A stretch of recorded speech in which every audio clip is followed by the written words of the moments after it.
Ryan, Tony, and Crystal. We can't guarantee that you're gonna look great, but if you wanna stay in shape, well, you better hit the GymWits. That's right, man. You know. welcome to the GymWits podcast. I'm Ryan George. I'm Justin Guild, aka Chef Sonic. And I'm Tony Marinucci, aka Tips with Tony, your registered dietitian. And we are the GymWits. So it's weird that I've had more time than I've ever had at home, and it feels like I have no time. And I actually did nothing to prepare for this podcast, which I got to get. I guess I also have to just get back in that headspace of prepping. Like I used to I had my routine, and everything is just all thrown out of whack. And it's weird because I feel like I have all this time, but I don't. But then it's like you look back and like I'm spending a lot of time watching TV and Of course, roaming around. I'm actually getting up at a reasonable time. Like I'm not, it's not like I'm, I thought what happened the first couple of days is I did go to sleep at like 2 or 3 a.m. I was on this kick of like, I'm going to watch Akira Kurosawa movies. And so I watched like 3 or 4. And my wife has no interest. So I would just stay up, until like 2, 3 in the morning. And then I'd wake up really late. But after the first few days, I'm in a decent routine where I go to bed or, at latest is midnight. And usually around like 11 o'clock, and I'm actually up at 8, 9. So I'm getting decent sleep, but I'm actually like getting up but it's just like the hours like fly by. So it's still a little strange. Yeah. All the days tend to blend together. Yeah. So Ryan, what does it feel like to get sleep? Great. It's the one like silver lining in all this is I'm actually getting I'm getting decent sleep. The only issue, and I told you guys, like I'll go into a little bit my crazy dog, and this crazy dog has actually like caused me some loss of sleep and a little bit of stress and anxiety. But yeah, so Justin knows a little bit. I guess I'll talk about it a little bit now while I brought it up. But so Justin knows a little bit of the story. So basically, we decided. So I have 2 dogs. I had 2. Yeah, at one point there were just two of them. One that's 7 and the other one's 19 years old. And so the 7-year-old has never been by herself. Like even like we've never left her alone. I think the only time she was alone was like when I had to walk the other one to the vet. Other than that, she's always had another like life form around, and she does not do well by herself. Like the one time we took her, she was pacing back and forth and freaking out. So we were thinking, okay, he's getting older. She's not going to do well. So we would get like another dog to, be her friend and be there for her. So we kind of get another dog for her. And we just thought, I love dogs and we can adopt another dog. So it was kind of all, going to shelters and all through, like Pet Finder. And, we had some requirements, like what we preferred, a dog that was already, housebroken. Like puppies are great, but if you've ever had to deal with a puppy, it's a huge hassle. And we wanted a dog that's reasonable size. Like they're all like 12, 13, 14 pounds. So we wanted a dog in that range. So anyway, after about maybe a month of looking, we finally landed on this one rescue.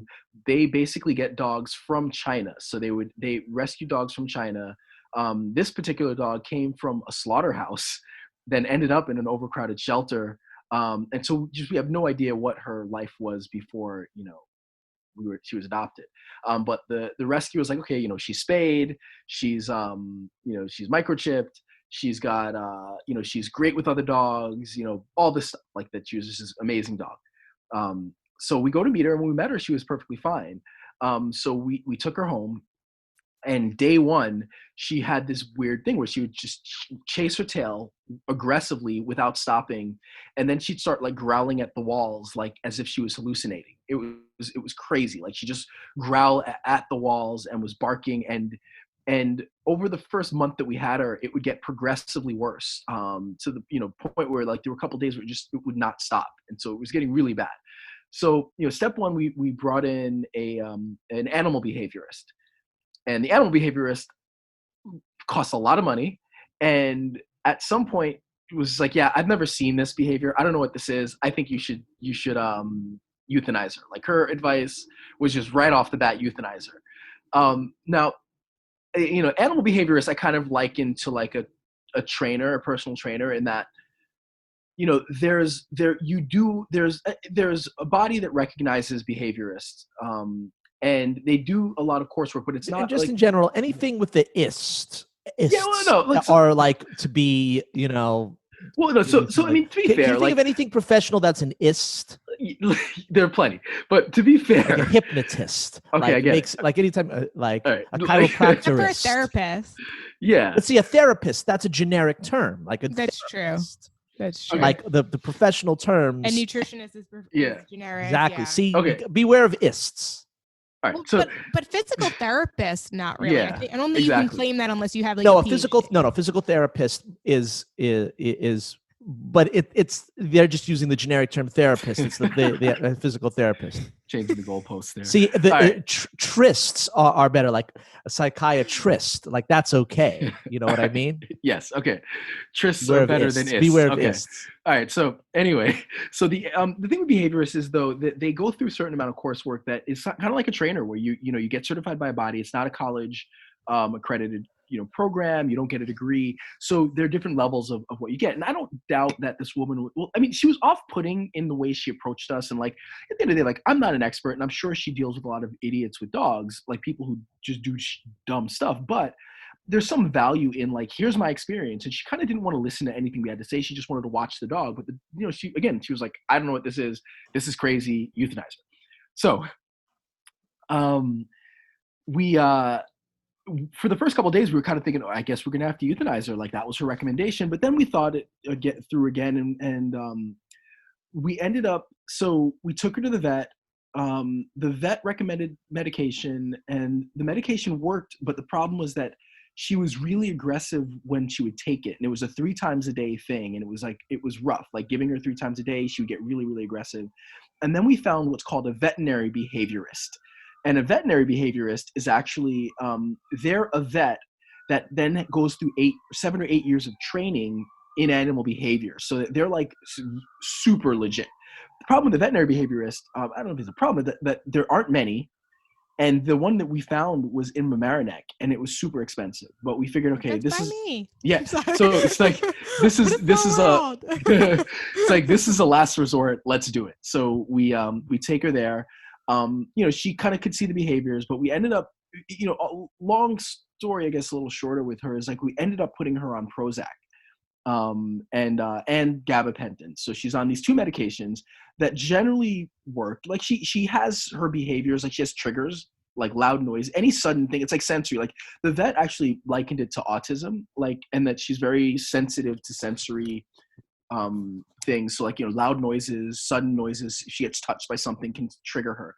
But for the most part, the Prozac and the gabapentin, the Prozac seemed to do the work. We actually stopped her on the gabapentin because she was so aggressive. And the way that I have to administer the medication is she likes fruit juice. So the only way to get her to take her medication, because you could put it in peanut butter, you could put it in meat, she won't take it. But I have to literally take a syringe, mix the pet medication with fruit juice, and force like to squirt it, and she'll take it.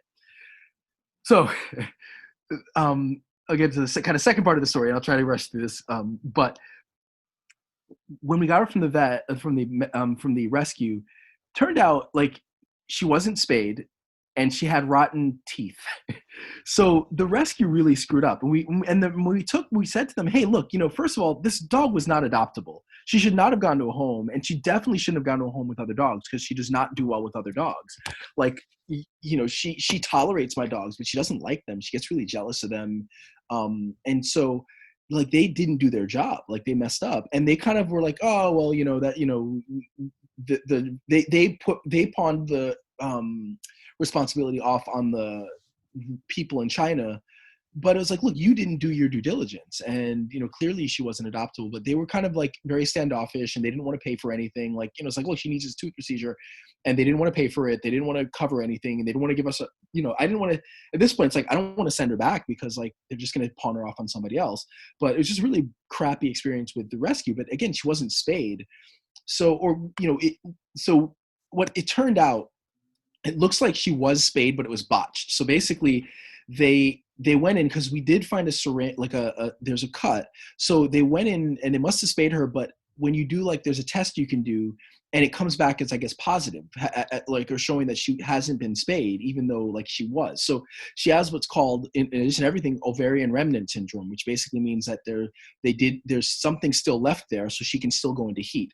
So in the last 2 weeks, she's been going back to crazy behaviors, and it's been bad. Like, she just will tail chase for hours at a time and is just really bad. So we've gone back to giving her the gabapentin. Thankfully, like, the gabapentin's kind of like a quick acting thing. It's like 8 hours. It works for 8 hours, but the problem is that you have to give her 3 times a day.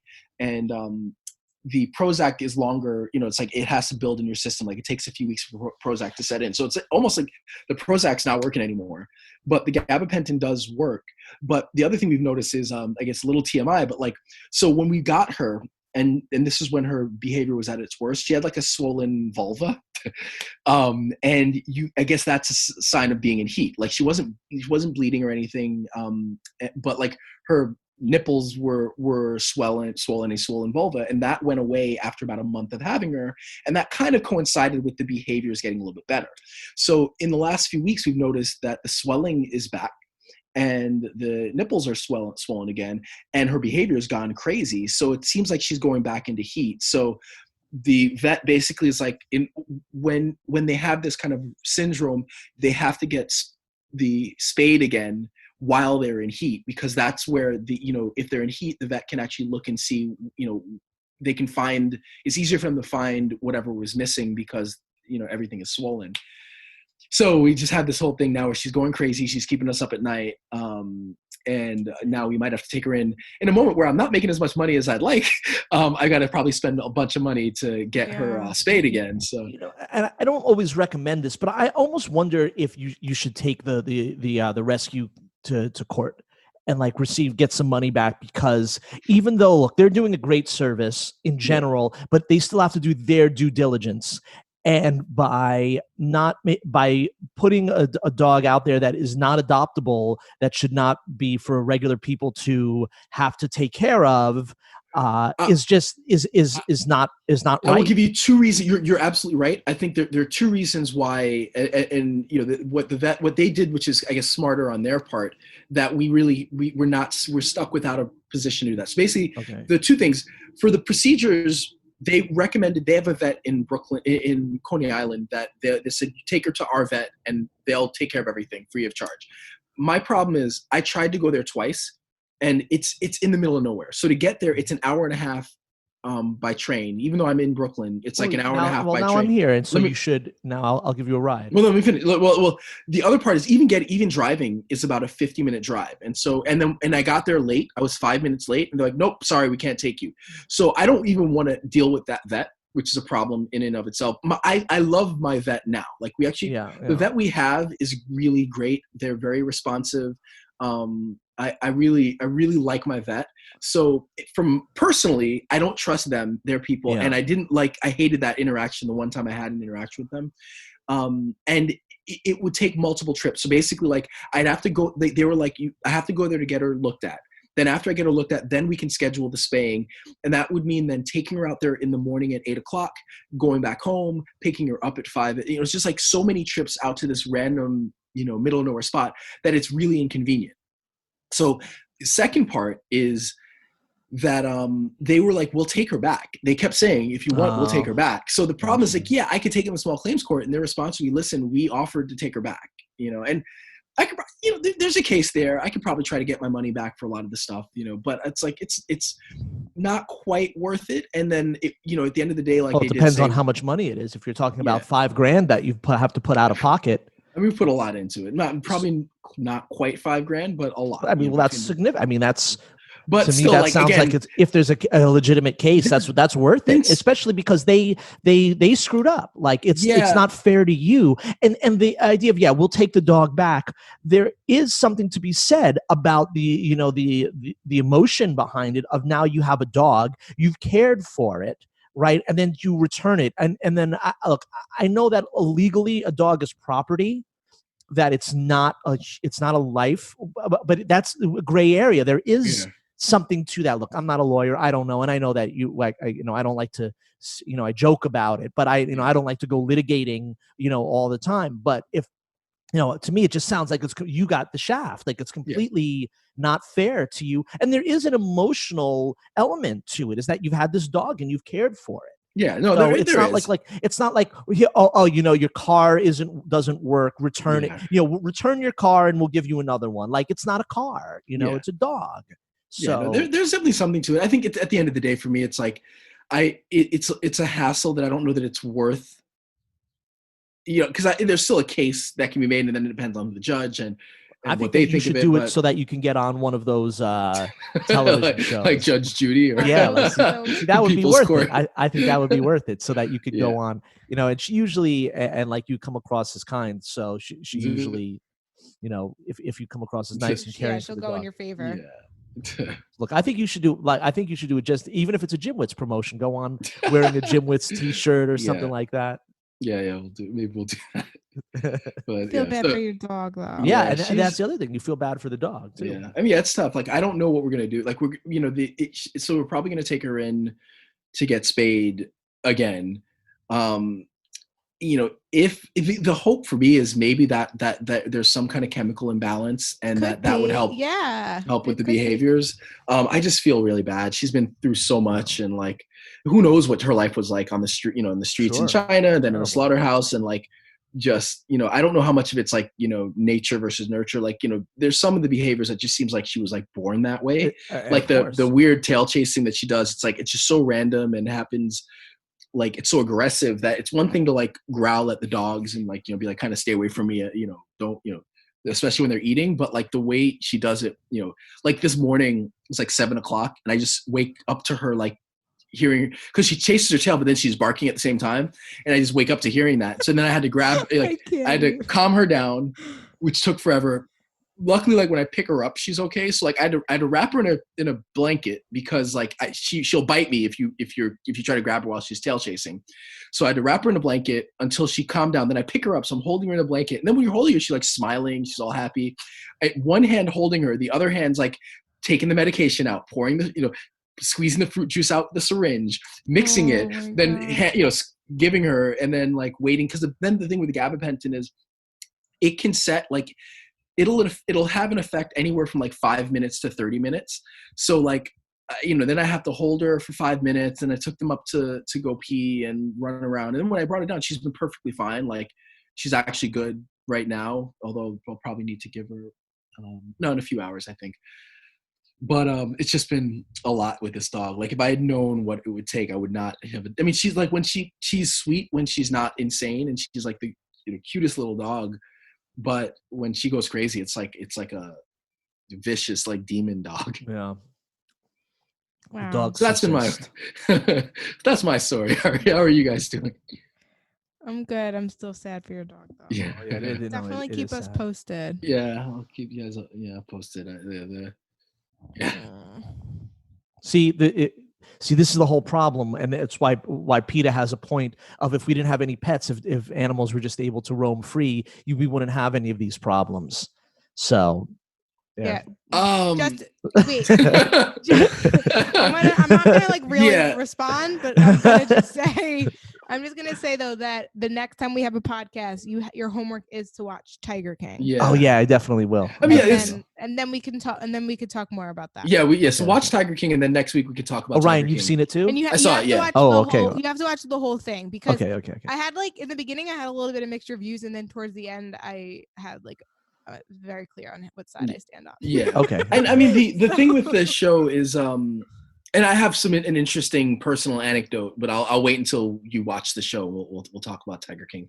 But yeah, watch it first. But I mean, there's a difference between like domesticated animals, which dogs are. Like they've they've been they've evolved and bred to basically live with us. So there's a difference between that and like like animal like tigers, for example, because a lot of this documentary deals with like people who breed tigers literally for them to be pet by humans, and so it's wrong. All right, no, don't influence me. I'm not going to influence you. But I mean, like at the end of the day, like they're animals that are meant to be wild. And I think because then you'll have PETA who like they don't want zoos, and I disagree with that. I think if the zoo is run, I think there needs to be high standards for care of dogs or of animals, and I think like zoos do especially in the urban societies where we're so disconnected from wildlife. I do think that zoos have an important function in showing, giving us that, because there's nothing like seeing, like I've had the ability to, like I mean one of my dreams is doing like a safari and seeing animals wild, but I had that time in Thailand where I got to spend time living, or not living, but we spent a week at an elephant sanctuary, and it gives you an amazing perspective because the sanctuary, they rescue elephants that were working elephants, and so you find out just how horrible they're treated. And you get to, and the sanctuary, they have a lot of space, and so they're specifically this one, they wanted to make sure that you're observing them, and you're not like you're not riding them, you're not bathing them, you're not interacting with the elephants. Like she kind of would say, look, if they interact with you, it's on their terms. And I did have two of the greatest experiences of my life almost. If I give you the top 5 things in my life, then two of them would be with these elephants.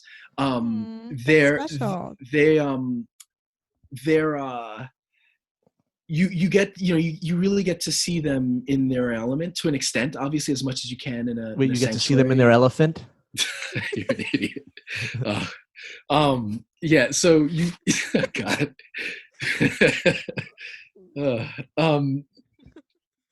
So you get a perspective on just how yes, there are certain animals, most animals, that really should be left to themselves and given their space and allowed to thrive in their own environments, and how much damage we do as humans, both in like kind of taking away their environments, but also in just taking them for our use. So yeah, I think I agree obviously that there should be far greater, like even with dogs, like I think that there should be there should be the license. I definitely think, well, I mean, there's a license, but like they're legitimately like you should go through a process of getting a dog, maybe not as rigorous as like getting a car, but something close to it.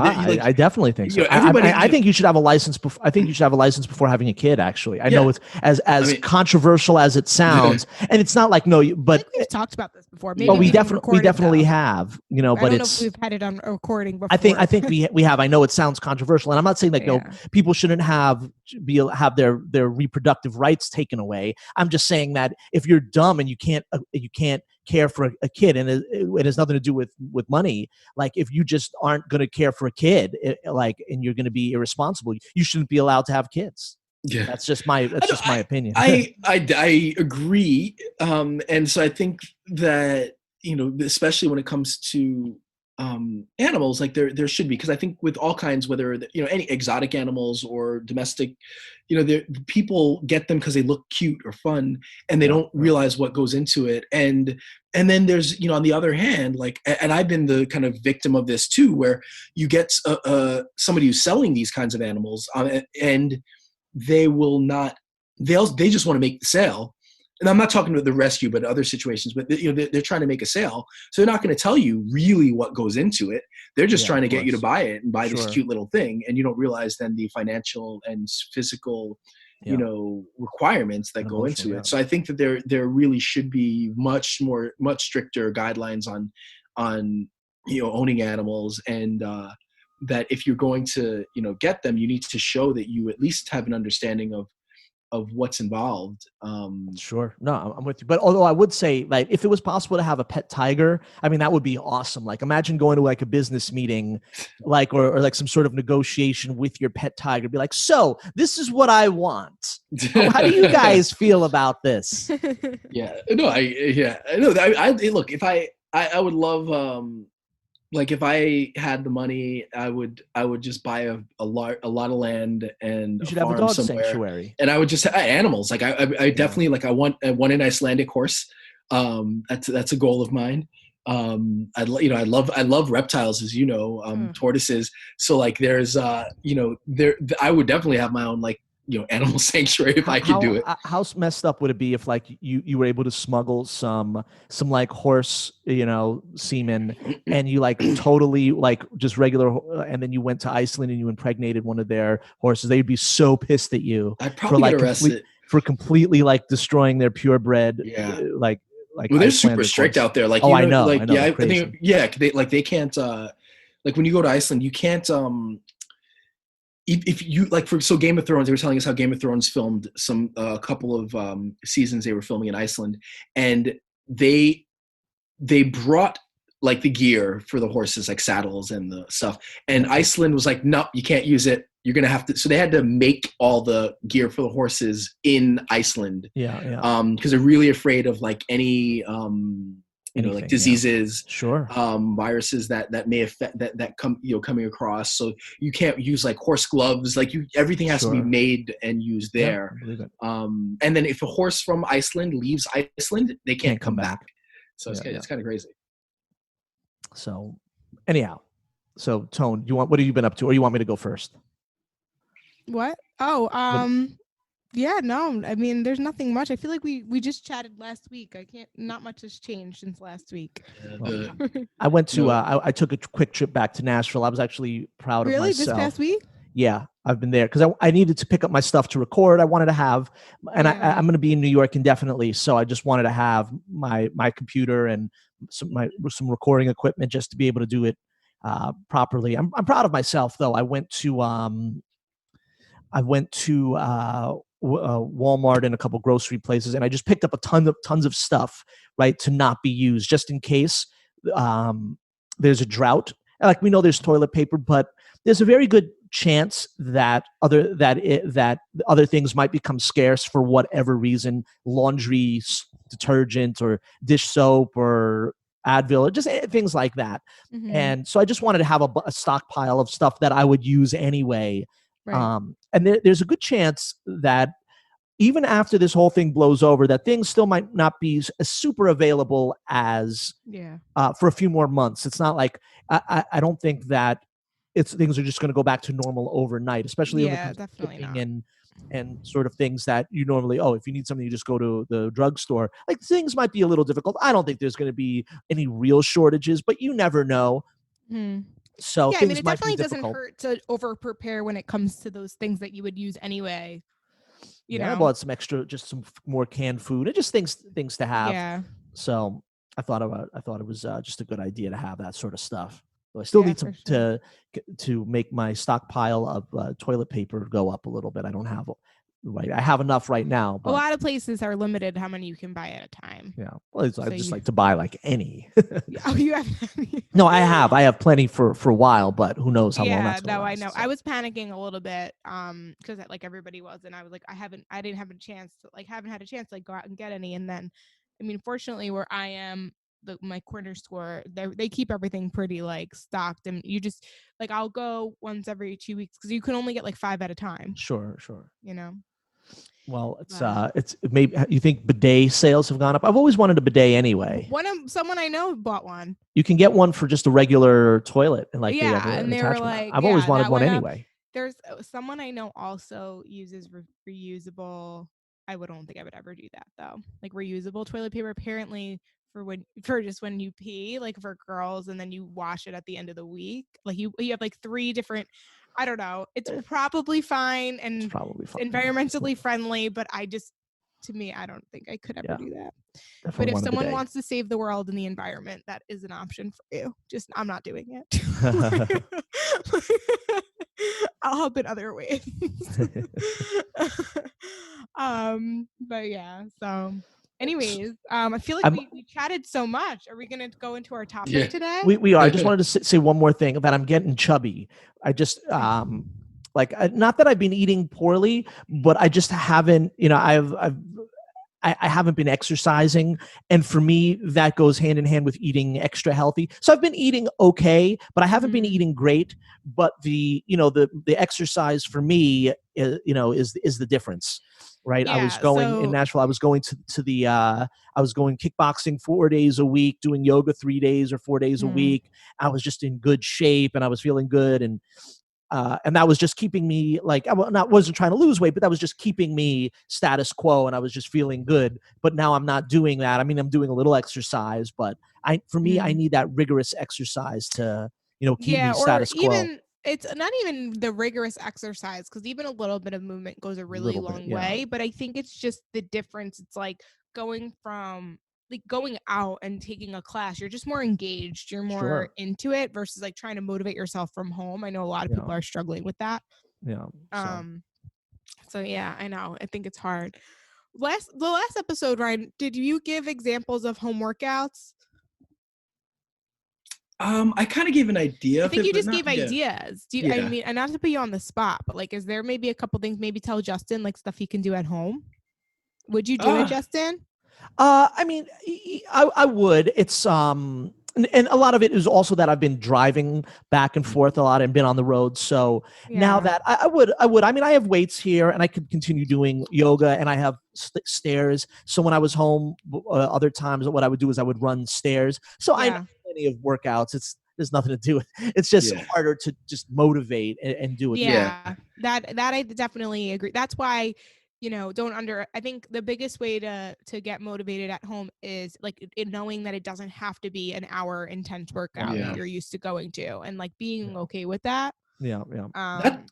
That's what my issue with working out is that we were talking about this earlier. The weather's been kind of crappy, and so we have the roof, and so I can work out on the roof. In the apartment, I don't have that much space to work out, and so I feel I don't like. It's like, even though you can do, I can do a 10-minute workout and be, at least that's better than nothing, but it's just tough. So I'm like waiting for the weather to clear up a little bit so I can get back to going outside. I'm going to make use of my stairs again and just start. Yeah, exactly. Do that too. Well, when you're like in the city having those stairs, I mean, you're on you're on like the 20th floor, right? I'm on the 12th floor, but I have 14 floors in the apartment, so I could just run up and down a few times. Do 100 stairs. Definitely, definitely possible. That's actually a lot to do. 100 flights. That's tough. I don't know if I can. I could. I mean, it would take me a while to do it. You should make yourself a little challenge. You should try to do like start at 12, then go tomorrow do 13, then the next day do 14, then do like that. Well, usually what I do is I usually do 20. I usually do 25 flights, which is okay, right? So I'll do up and down twice because I'm just bored after that. So gotta put some music on or listen to a podcast or something in your earbud. What I'm really annoyed with is I left at my job, I left my exercise headphones. That's another thing that I need music. And so I don't want to be a dick and like blast music on the roof. And then like if I work out inside, it's a little tricky because my wife's working and so that's been annoying. It's like I don't have, and I have earpods, but like earpods don't stay in my ears well. So like if I'm working out, doesn't really do it for me. Problem. That is true. All right. So we're going to get into the topic, and I'm glad that Tone is going to talk about it because I suffer from some version of this. So I thought it'd be good to talk about irritable bowel syndrome because April is Irritable Bowel Syndrome Awareness Month. And a lot of people are kind of actually embarrassed to admit they have irritable bowel syndrome, or they may not know that they have irritable bowel syndrome. So normally I would tell you to make an appointment with your gastroenterologist, but you're going to have to wait, unfortunately, till the quarantine is over for you to actually be able to do that. But if you've been to a gastroenterologist before and you've been told that you have irritable bowel syndrome, then I definitely think you're going to be interested in hearing this, or maybe you know someone who has irritable bowel syndrome. So the quick definition of it is there's 3 different types. So there's an issue with the way that you digest food. And so some people have IBS-C, which means that you're prone to constipation. You have IBS-D, which means that you frequently have diarrhea, or you are IBS I think it's M mixed, so which is constipation and diarrhea, and you kind of struggle with both of those. It could also just be excessive amounts of bloating or gas and flatulence, and therefore and you've checked and there's no other like root cause. It's not the same of something like ulcerative colitis, which is more of or like celiac disease, which is more like autoimmune. And that's the reason for your symptoms. It's more just like a chronic condition that requires a specific like different type of, it requires you to change your diet in order to help manage it. So that's like kind of of what it is. So Tone, when I went to the gastro and he was I told him my symptoms, he thought that it was some version of IBS, and he said that it actually runs the gamut, like that there are different levels of severity. Some people will have no symptoms having the diet, and then they'll have the symptoms for 2 weeks. Mm-hmm. And then without doing any change, they'll just go away. Some people suffer from it constantly and have to be very, very strict with their diet. So it all depends on the person and the level of severity. But for me, he said that it probably, he gave me the IBS diet, which the low FODMAP. Low FODMAP. Mm-hmm. And certain things definitely help. Like for me, the big one is bread, sadly. And when I eat, although recently it hasn't been as bad, but at some point when I would eat bread, especially more whole wheat bread, stuff like that, it would make I guess I would have the IBSD version of it, so that would not be great. Dairy didn't really affect me all that much, but if I would have something like really greasy Chinese food or something like that, it would really affect me really badly, even though that wouldn't be a part of it, because it's all about that there's a sugar, right, that's hard to digest. Yeah, so FODMAP stands for fermentable oligosaccharide, monosaccharides, and polyols, and basically they're simple carbohydrates and sugar. They're basically short chain carbohydrates and sugar alcohols that are poorly absorbed by the body.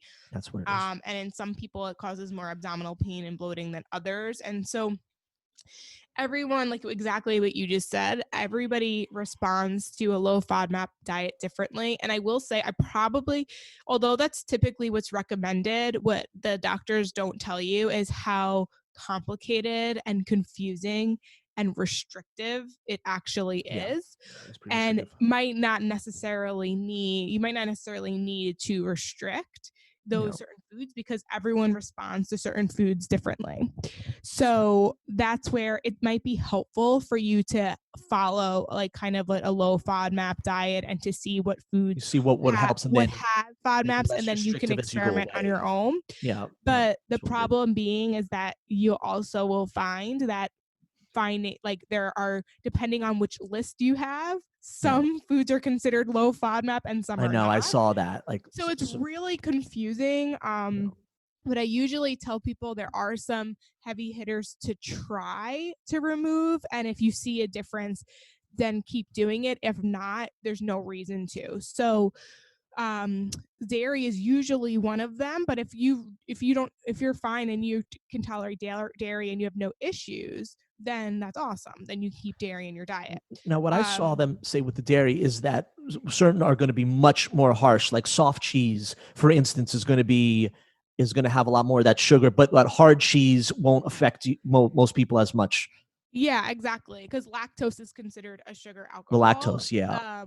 And so therefore it is, that's not a sugar, it's a short chain carbohydrate. But anyways, it is basically the thing that's going to, like if it's in milk, it'll affect you more. But if it's, the hard cheeses or even yogurt might not affect you as much, because yogurt has probiotics, which can help with digestion, adding that good bacteria. So it might not be necessary. Now, the whole wheat bread for you is because, especially if you're experiencing diarrhea, adding dietary fiber to your diet, which we talk for a healthy individual, that fiber is amazing, and it's what everybody needs, and it's what most people are lacking because they're not eating enough fruits and vegetables and whole grains and nuts and seeds. But for someone with IBS to follow a super healthy diet with all of that fiber for the whole grains and fruits and veggies, it's just going to make their symptoms a lot worse. And even though, say, you're experiencing more constipation, you would think increasing the fiber would help. But sometimes it's not related to their lacking fiber. It's just related to it's just not moving. And so you would think the fiber would help it move, but sometimes it doesn't. So it would only make the bloating worse. So where you said the fiber is like that whole wheat bread, it could also be things like broccoli and cauliflower and cabbage and Brussels sprouts and beans and nuts. Yeah, beans is a tough one for me. Beans always does. And those could be really great for some people, but they're not going to be great for you. Yeah. And that's why it's really important for you to identify those foods. So I always tell people to start basic first, because also a lot of people, like, and I just know with working with people one-on-one who they come to me for weight loss, but then they report like, I'm having better bowel movements and all that stuff. Sometimes just the fact that you're constipated and you haven't, you don't have regular bowel movements or you don't go easily, it's because your diet's not great. Yeah. So as you start to improve your diet, you might do better. So I always tell people, instead of going straight to low FODMAPs, like just focus on those foundational things, like jumpstart your morning with breakfast. It is actually important because it will help move your bowels. Stay hydrated with water and get your body moving every day, because if you're moving, then it's going to increase the motility of your gut, and that'll help you go to the bathroom as well. So a lot of the stuff before you go straight to following low FODMAPs or doing an elimination diet, which is basically getting rid of all of those heavy hitters, eating basically nothing, then slowly adding it back. You might not have to go that extreme route right away. You might just be able to, just pay attention. Definitely keep a food journal. And that's something that I encourage people to do anyway, even if they're just, trying to lose weight or just get healthier. I always tell them to record what they're eating every day, because then that gives us data. Then we know what to look back. And then the difference between someone keeping a food journal who's trying to lose weight or just get healthy versus someone who has irritable bowel syndrome is you definitely want to make sure for the person with irritable bowel syndrome that they're also documenting if they had a bowel movement, if they didn't, if they've been feeling bloated, even if their stool was softer or hard or whatever. And the more detail, the better, because then we can look back and see what foods affected what. And I just want to say one thing that is not necessarily well, I'm sure there is some science behind it, but if your gut's messed up, man, it sucks. Like, it really devastates you, right? It affects your thinking, your emotional state, your energy levels. Like, if your gut is screwy magooey, like, it's really like, well, they say like your gut is your second brain. It is. Right? It absolutely is. It really affects it also like, is so where many most aspects of your immune system is. Sure. So we don't like the how you eat really will help you like determine your microbiome, like your gut bacteria, and that will affect your brain, how you think. So sometimes being in a bad mood and irritable, it could be related to because you don't have a healthy bacteria in your gut. And the more you keep aggravating your stomach by eating foods that your body doesn't agree with, it's only going to get worse.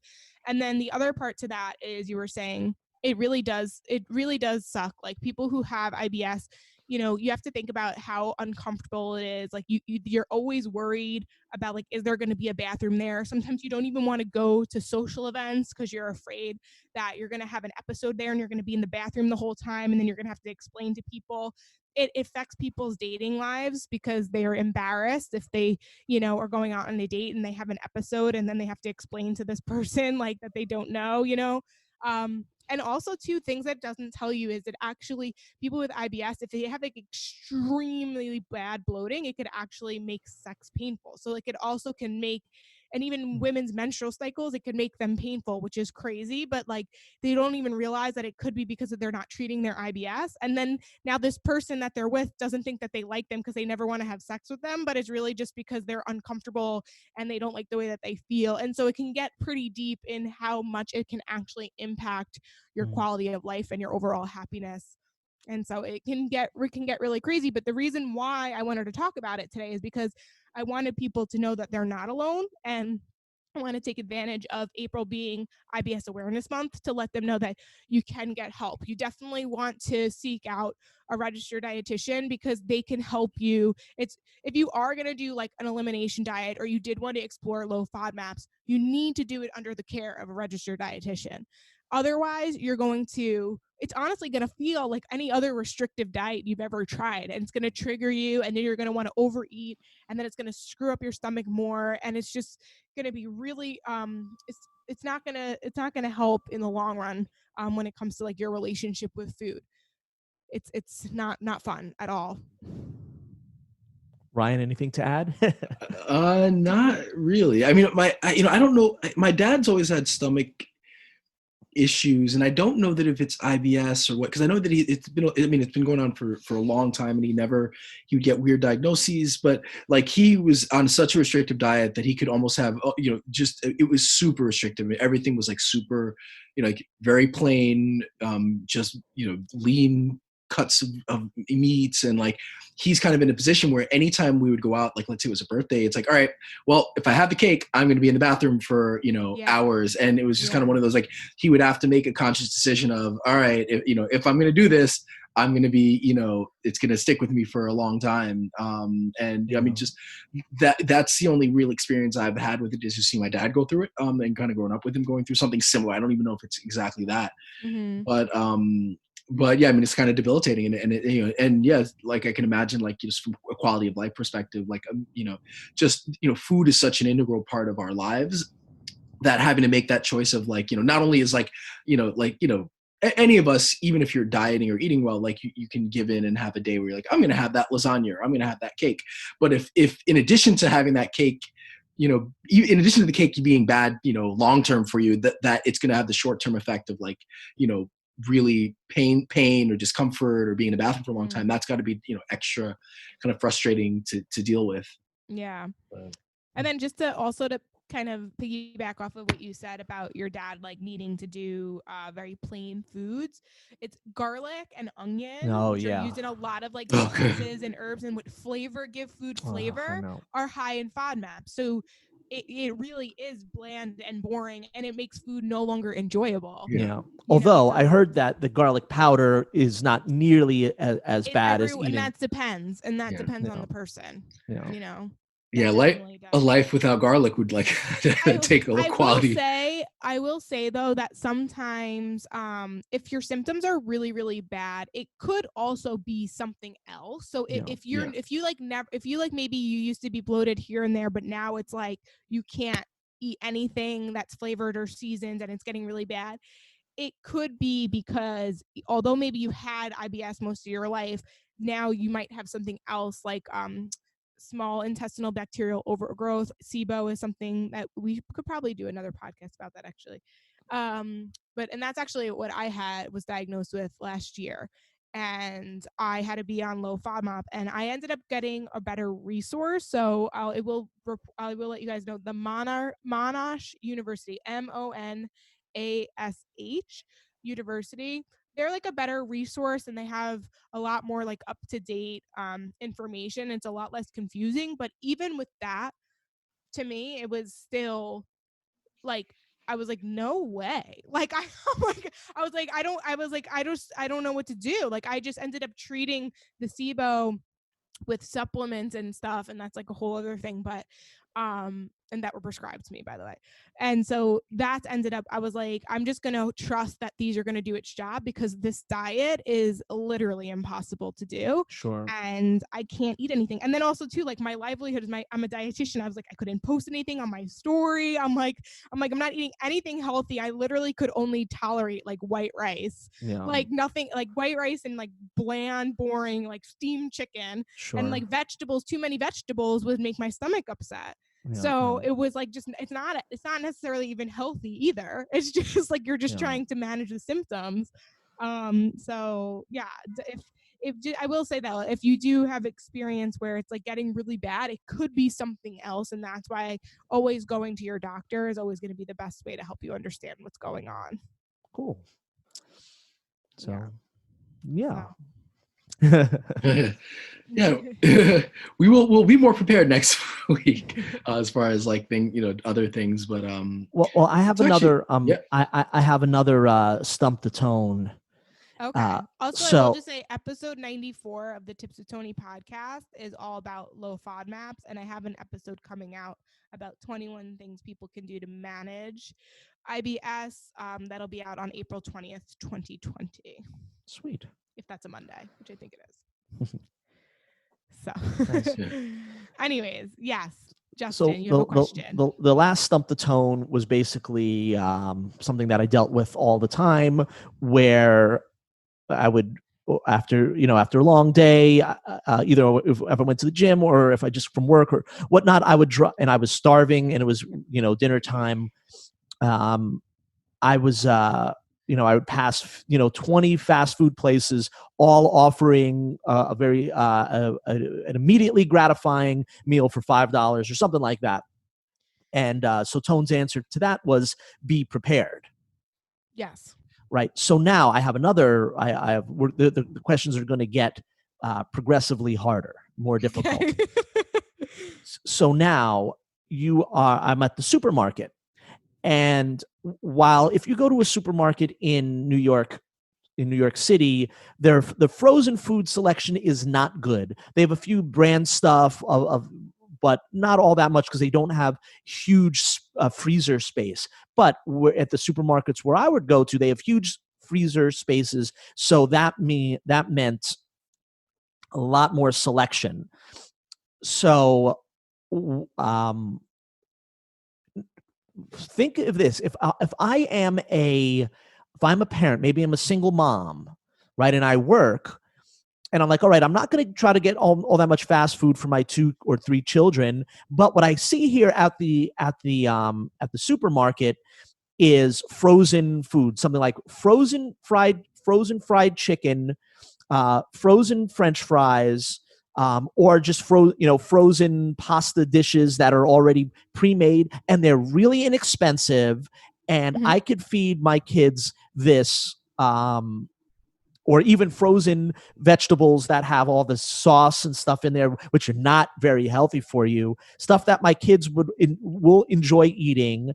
And after having worked, however long, and then having to take care, it's like I just don't have the energy to come home and cook, and I don't have the money to afford all sorts of fancy stuff and then cook it. So I see to me these frozen foods are a godsend. I can come home, I can just throw it in the oven real quick, and then my kids have something that I can eat. It's affordable and it's easy enough.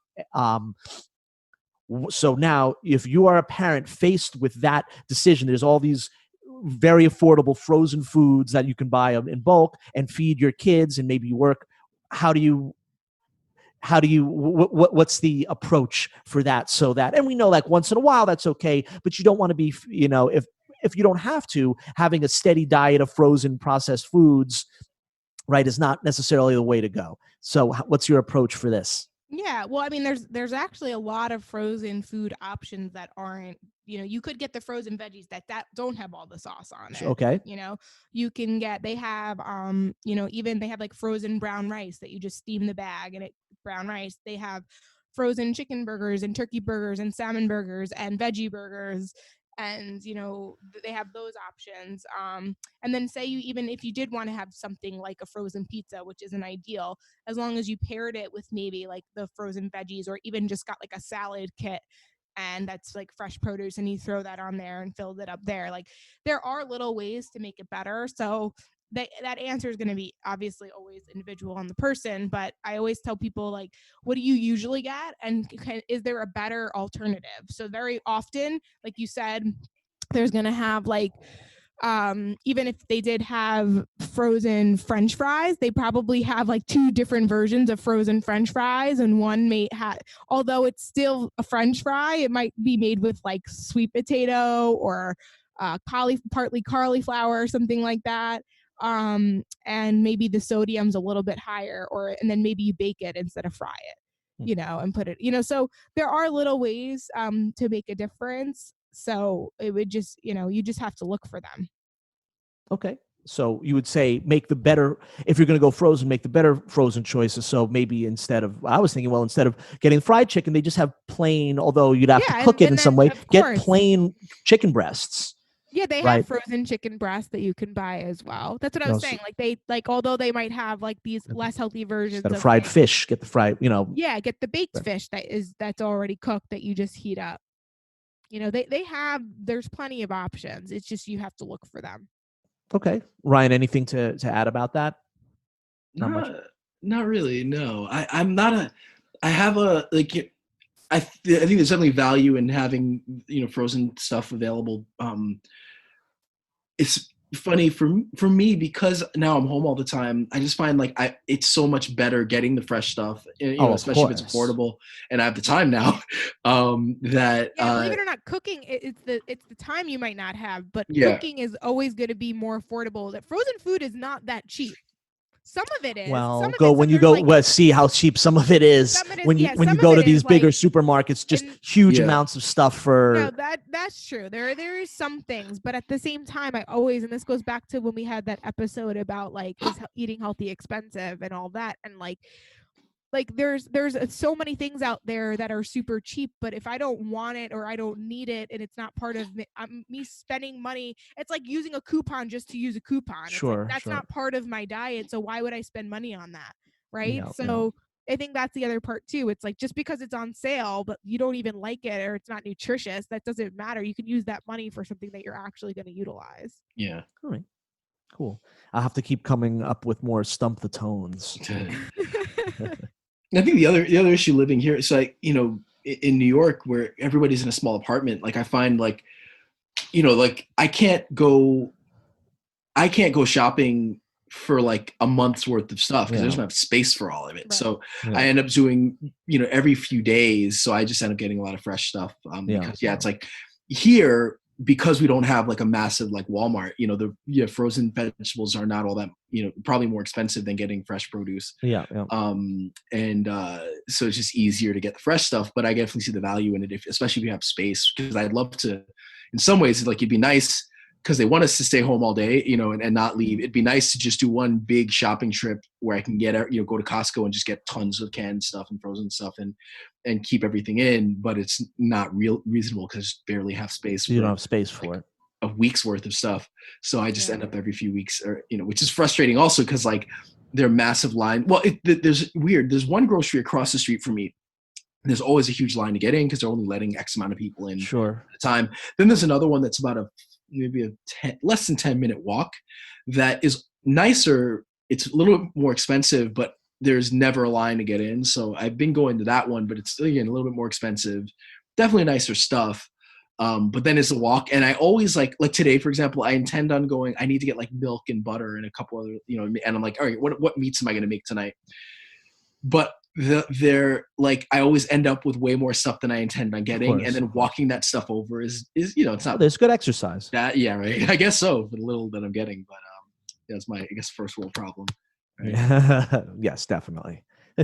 Well, we're all experiencing this. Yeah. This is a pandemic, so we really are all experiencing this. So like, yes, it's a first world, but it's like a real problem. Yeah. It's okay to complain about it. It's like, it's not, you know, it's okay for us to be upset or complain about the fact that like this is actually our life and we didn't ask for this, we didn't expect this. Yeah, for sure. But I think what Ryan's getting at is that there is still food available. He can afford to buy it. Yeah. So he has to walk a few extra blocks. And my biggest complaint, it's like if my complaint was like I do, there are legitimate complaints, or not complaints, but thing, you know, like.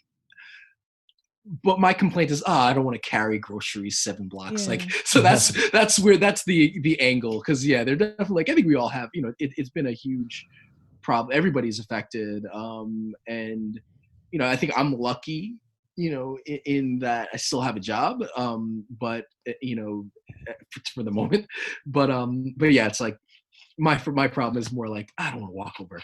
Like, that's my big complaint. So I probably don't need to complain about that. Cool. But, all right. Well, I guess we somehow got over about an hour out of this. I think so. Next week I'll have a little more structure. Try to, you know, have the week. I'll start putting some stuff together, and hopefully we'll have, you know, I mean, it seems like we're heading towards the peak of this coronavirus outbreak, and you think so? Rough, yeah. I'm just so funny. Like, good use of my 3D printer is this week. I'll be printing a bunch of companies that are like, you know, because we're out of supplies. Like, there's a group that's putting together basically like they have a file that you print. It's for the face shields. So I'm just printing the kind of frame for it, and then I'm going to drop it off. And then they've ordered a ton of the face shield stuff. So I'm going to try to print, I think, about 50 to 100 if I can this week, to give to hospitals, because we're just running out of equipment. So it's kind of one of the nice, interesting things is seeing the kind of 3D printing community come together and be like, well, we got printers. can you print me a mask or a couple? I actually printed a few masks. So for us, and like I bought like the high, like kind of air conditioning filters, the ones that will nice. take out the whatever 3 micron size particles. So I've actually done those. Those take longer. So like those prints are like a 4-hour print. Where like the not I can still do it for you, but where the frames for the shield, since it's just a little plastic thing, that prints in about an hour for 2 pieces. So I can get a lot of those done, because I'm like, okay, I was like trying to contact the local hospital and see if they need stuff, but then like the problem for me is if I want to make the full face shield, I actually have to source the clear plastic thing, which I can't find. The hardware stores don't have it, and ordering on Amazon is going to take a long time. And I think a lot of people already it's back ordered. So I figured like this company has all that stuff together. So like I'll just print them out, give them, and not company, but like they're kind of getting the stuff together. So doing my part, like finally a real use for my 3D printer. No, that's really great. Sweet. The fact that you're doing that. Thank you for doing that. That's awesome. All right. Well, that's it. All of our stuff is at thegymwits.com, which I'll get into updating, and check out Tony's podcast. So again, yeah, it is. Yeah. Just forgetting things that we're supposed to, parts of the process. But so check out Tony's podcast. She'll be going a deep dive into IBS on the 20th or the 21st. Yes. 20th. The 20th. Tips with Tony. And that is it. I'm Ryan George. I'm Justin Guild, aka Chef Sonic, reminding you that truth does not sell. And I'm Tony Marinici, aka Tips with Tony, your registered dietitian, helping you get healthy one bite at a time. And we are the GymWits.